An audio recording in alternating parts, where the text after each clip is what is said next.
I give you every seed-bearing plant on the face of the whole earth, and every tree that has fruit with seed in it. They will be food for you. Right? Man, if you're a Christian or Bible-believing folk, you should really lean into that piece of scripture right there. There's two ways. Welcome to our channel. My name's Doug. My wife's Stacy. We live in a log cabin off-grid with no public utilities. We grow 90% of our own food. We live 100% off rainwater. This is my famous YouTube rainwater jug. Right?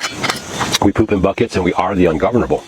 And we also live kind of within the system. Just participate in the system when we want to. But with all the pressures lately of food, electricity, water, you just saw that big story coming out from down south there. Their water treatment's all messed up. A public official had mentioned that there was even some sewage backing up into homes via the faucets, and then another person said that wasn't true.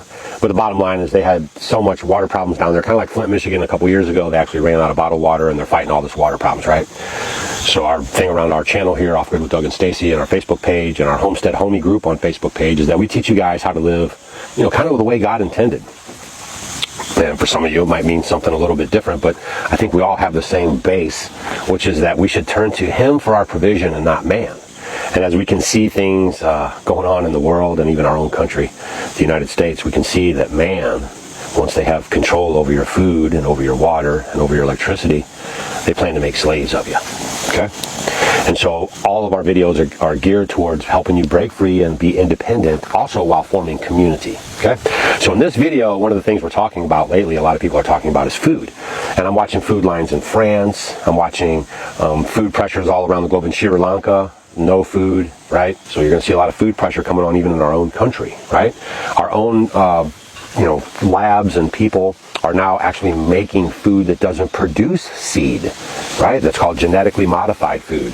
And they do that so you will not have a constant food source, right? The way in Genesis 1:29, the way the Father intended, right? He intended us to have a renewable food system and on its own with no input from, chemical fertilizers, right?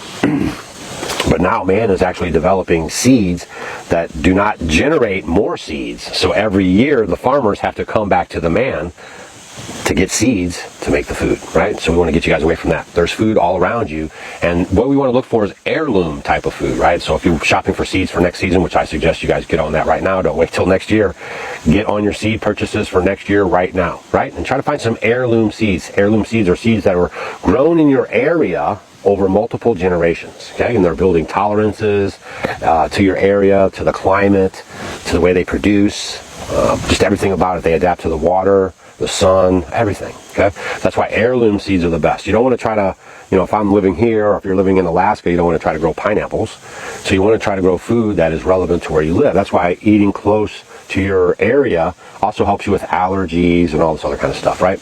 So what we're going to do in this video real quick is try to help break the cycle of food dependence and teach you guys one of the easiest hacks possible on how to save seeds from tomatoes so you can have a bountiful crop next year, okay? So we're going to catch up with Stacy right now, who's gathering a few things to get ready for this project, and she's going to lay it all out for you guys and how you can be food independent, all right? Let's go check it out.